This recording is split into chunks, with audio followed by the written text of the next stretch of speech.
మెదక్ జిల్లా అల్లాదుర్గం మండలం ముస్లాపూర్ గ్రామంలో ఈరోజు అనగా శనివారం నాడు తల్లిదండ్రుల సమావేశ కార్యక్రమానికి ముఖ్య అతిథిగా విచ్చేసిన కమిటీ మొబైల్ లైసింగ్ ఆఫీసర్ సతీష్ హాజరయ్యారు.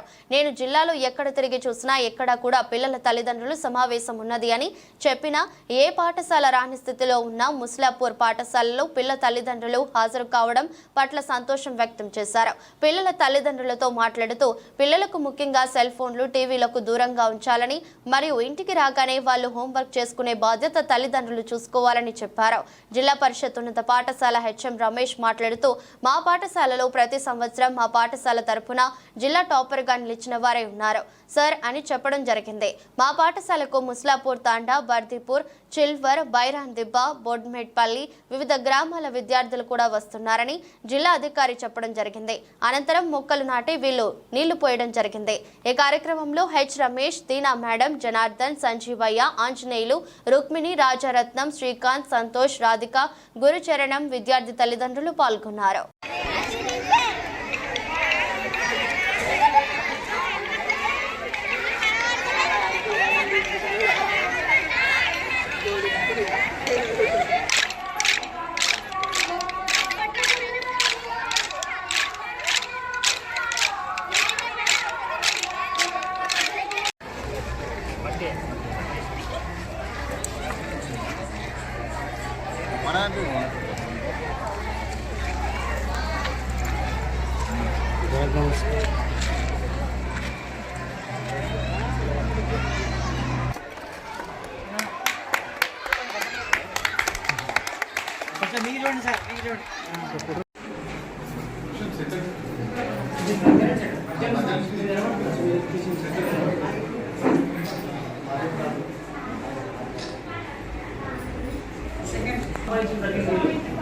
అందుకోసం మీరు ప్రోత్సాహంగా జాగ్రత్త పాల్గొనాలని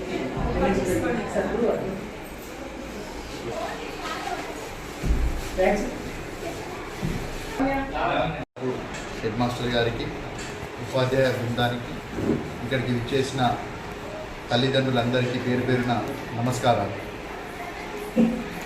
పేరెంట్స్ టీచర్స్ మీటింగ్, తల్లిదండ్రుల ఉపాధ్యాయుల సమావేశాన్ని ప్రతి నెల 3వ శనివారం నాడు నిర్వహించుకోవాలని మన తెలంగాణ విద్యాశాఖ నిర్ణయించింది. మామూలుగా మన పాఠశాలకు వస్తుంటాం, అది వేరే. తర్వాత ఈ సమావేశం అన్నప్పుడు అందరు తల్లిదండ్రులు కలిసి వాళ్ళ పిల్లల గురించి తెలుసుకోవడం గురించి పాఠశాలకు రావడం లేదు. ప్రతి నెలకు ఒక థీమ్, ఒక ఎజెండా అనేది రూపొందించి దానికి అనుగుణంగా ఈ సమావేశాన్ని నిర్వహించుకోవాలని మన విద్యాశాఖ నిర్ణయించింది. దీంట్లో భాగంగా గత నెల విద్యార్థులకు ఇంటి దగ్గర తల్లిదండ్రులు వాళ్ళ పిల్లలకు రీడింగ్ కార్నర్ అనేది ఏర్పాటు చేయాలని మనం చెప్పాం. అంటే మనకి మీ ద్వారా వాళ్ళకి జన్మ లభించినంత మాత్రాన వాళ్ళు మీ నుంచే పుట్టినట్టు కాదు, వాళ్ళు మీ వాళ్ళైనట్లు కాదు. మీరు వాళ్ళకి ప్రేమని పంచివ్వండి, అంతేకాని మీ ఆలోచనని వదలకండి. వాళ్ళకి వాళ్ళ సొంత ఆలోచనలు ఉంటాయని మరవకండి. వాళ్ళు వాళ్ళ శరీరాలనే మీరు పోషించేది, ఆత్మలను కాదని మరవకండి. వాళ్ళ ఆత్మలు రేపటి ప్రపంచం కోసం తప్పిస్తుంటాయి. ప్రపంచాన్ని మీరు చూడలేరు, కలనైనా కనలేరు. వాళ్ళలా మీరుండే ప్రయత్నం చేయండి. వాళ్ళని మీలా మార్చేందుకు మాత్రం పూనుకోకండి. జీవితం వెనక్కి నడవదని గుర్తించండి. మీరు విల్లు అయితే మీ పిల్లలు అందులోంచి దూసుకెళ్లే బాణాలు సుమండి. ధన్యవాదాలు. జ్ఞానం చదివే ధైర్యం, చదివే లక్ష్యం, చదివేగం పాఠశాలలోనే బ్రతుకులు తీర్చిదిద్దు. Feelings of an athlete as he pursues his dream. Read about a nerve-wracking day in Michael Stone's life as he prepares to take the ultimate test of his sports career. It is an inspiring achievement that will leave you breathless. His palms were sweating. He needed a towel to dry his day. A glass of ice water cleansed his wrist but hardly cooled his intensity. The astrodrop he sat on was as hot as the competition he faced today at the National Junior Olympics. The pole was set at 17 feet, that was 3 inches higher than his personal best. Michael Stone confronted the most challenging day of his whole vaulting career. The stands were still filled with about 20,000 people, even though the final race had ended an hour earlier. The pole vault is truly the glamorous event of any track and field competition. The sportsman అవకాశం ఇవ్వాలి. ఎందుకంటే వాళ్ళకి అవకాశం ఇస్తేనే వాళ్ళు ఉన్నది బయటకు వస్తుంది. ఫస్ట్ టైం తప్పు పడదు, సెకండ్ టైం మంచి కొంచెం ప్రయత్నం చేస్తారు, తర్వాత ఖచ్చితంగా ఇంప్రూవ్ అవుతారు. సో అవకాశాలు కల్పించేదే పాఠశాల. కాబట్టి ఏ స్టూడెంట్ కూడా మీ పర్సనల్ కారణం చేత ఇంటి దగ్గర ఉండమని చెప్పకండి.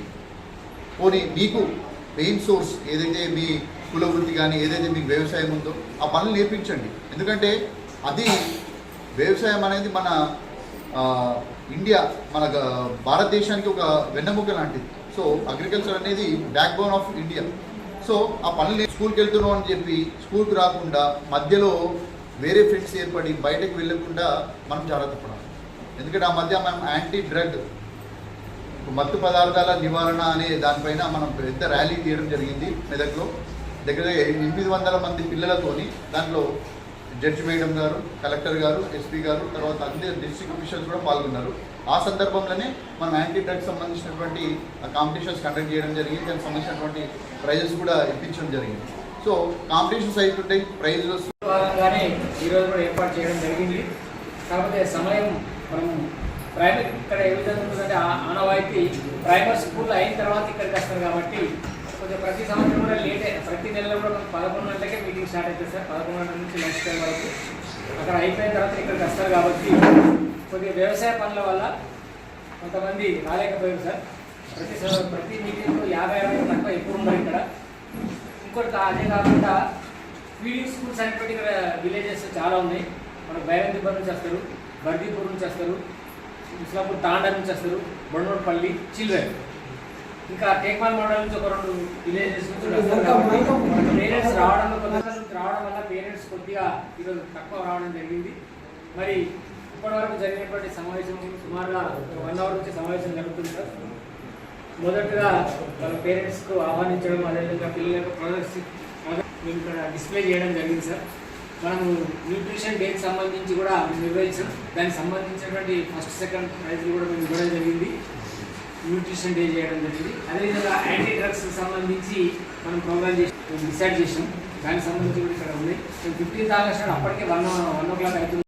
మన జిల్లా విద్యాశాఖ కార్యాలయం నుంచి వచ్చినటువంటి సతీష్ సార్ గారికి, ఉపాధ్యాయ బృందం, గౌరవనీయులైనటువంటి పేరెంట్స్, మీకు అందరికీ నమస్కారాలు. ఈరోజు చాలా అంటే ప్రతి నెల మనం పేరెంట్ మీటింగ్ నడుచుకుంటాం, నిర్వహించుకుంటున్నాం. అయితే తల్లిదండ్రుల అవకాశాలను బట్టి అందరు ఇంచుమించుగా బీదరికం, కూలి పని పోవడం, వ్యవసాయం చేయడం, ఎవరు వచ్చినా సరే ప్రభుత్వం యొక్క ఉద్దేశం ఏంటంటే ఈ ప్రభుత్వ బడులను బలోపేతం చేయాలి. బలోపేతం చేయాలంటే విద్యార్థులు చక్కగా బడికి వస్తున్నారు, సార్లు వస్తున్నారు, పేరెంట్ ఉన్నారు. కానీ ఈ పేరెంట్ టీచర్లు కలిస్తే విద్యార్థులే మన ఆస్తి. మాకు విద్యార్థుల ఆస్తి, మీకు మీ పిల్లల ఆస్తి. అవునా? ఈ ఆస్తిని మనం కాపాడుకోవాలంటే ఆస్తిని పెంపొందింపజేయాలి. పాఠశాలలో ఏం జరుగుతుందో పిల్లలు వచ్చి మీకు చెప్తున్నారు, మీరేమంటున్నారో పిల్లలు వచ్చి మాకు చెప్తున్నారు. అవునా? అయితే అది ఎంతవరకు నిజాలు గ్రహించాలంటే మీరు పాఠశాలకు రావు. మేము ప్రతి ఒక్క ఇంటికి వచ్చినట్టు లేదు, ప్రతి ఒక్కరితో ఫోన్లో మాట్లాడగలుగుతాం. అంతేగాని ఇక్కడికి వచ్చినప్పుడు మన పిల్లల భవిష్యత్తు మరొకసారి స్వాగతం, నమస్కారం. సో ఇప్పటివరకు ఎంతో ఓపికగా కూర్చున్నారు. ఎంత మీరు కోఆపరేట్ చేస్తే అంత మా నుంచి మీరు ప్రతిఫలాన్ని ఆశించవచ్చు. సో తల్లిదండ్రులుగా మీ బాధ్యత ఉంది, అంతకంటే ఎక్కువ బాధ్యత మా మీద ఉంది. పదే గుర్తు చేస్తున్నారు పేరెంట్స్ మీటింగ్కి వచ్చిన తర్వాత. ఈ సంవత్సరం మాది మేము దురదృష్టంగానే భావిస్తున్నాం సార్. ప్రతి సంవత్సరం 10/10 వస్తుంది. ఈసారి 9.7 రావడం జరిగింది. అట్లా 9.7 వచ్చినప్పటికి కూడా మండలంతట్లో మన స్కూల్లో టాప్లో ఉంది. బాసర సీట్లు కూడా రావడం జరిగింది మన విద్యార్థి. సో ఇప్పుడు హైయెస్ట్ స్ట్రెంత్ ఉంది, 58 ఉన్నారు ఇప్పుడు 10th క్లాస్లో. అయితే కొద్దిమంది విద్యార్థులు బాయ్స్, ముఖ్యంగా ఆడపిల్లలతో మాకు సమస్య లేదండి. బాయ్స్ కొద్దిమంది ఏం చేస్తున్నారంటే సక్రమంగా అంటే రెగ్యులర్గా స్కూల్కి రావడం లేదు ఇప్పుడు 10th క్లాస్ వాళ్ళు. వాళ్ళకి ఇంటి దగ్గర ఏదో పరిస్థితి ఉందని వాళ్ళు తెలియజేయడం జరుగుతుంది.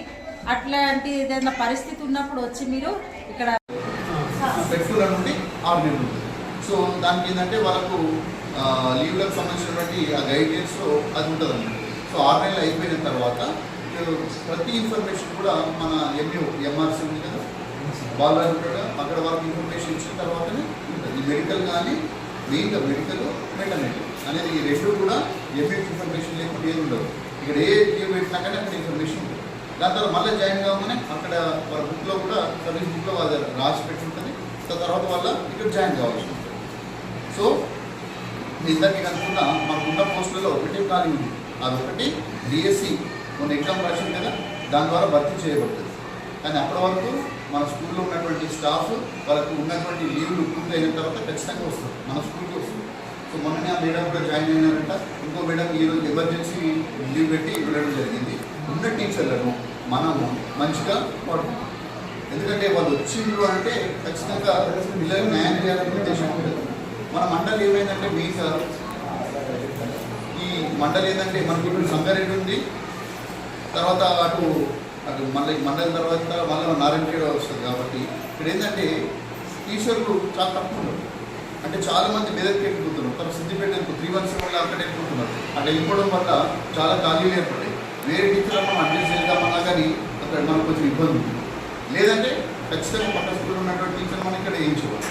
మీకు విషయం తెలుసా, 8వ తరగతి వరకు ఉన్నటువంటి పాఠశాలలో 140, 150 ఉన్నటువంటి, అంటే నేను లాస్ట్ టైం యూజ్ చేసిన ఉన్న స్ట్రెంత్ ఉన్నటువంటి పాఠశాలలో కూడా 3 టీచర్లు ఉన్నారు. కారణం 317 వల్ల. దీని ద్వారా ఏమైందంటే మన దగ్గర డిస్ట్రిక్ట్లో పనిచేసే వాళ్ళంతా కూడా వాళ్ళ నేటివ్ డిస్ట్రిక్ట్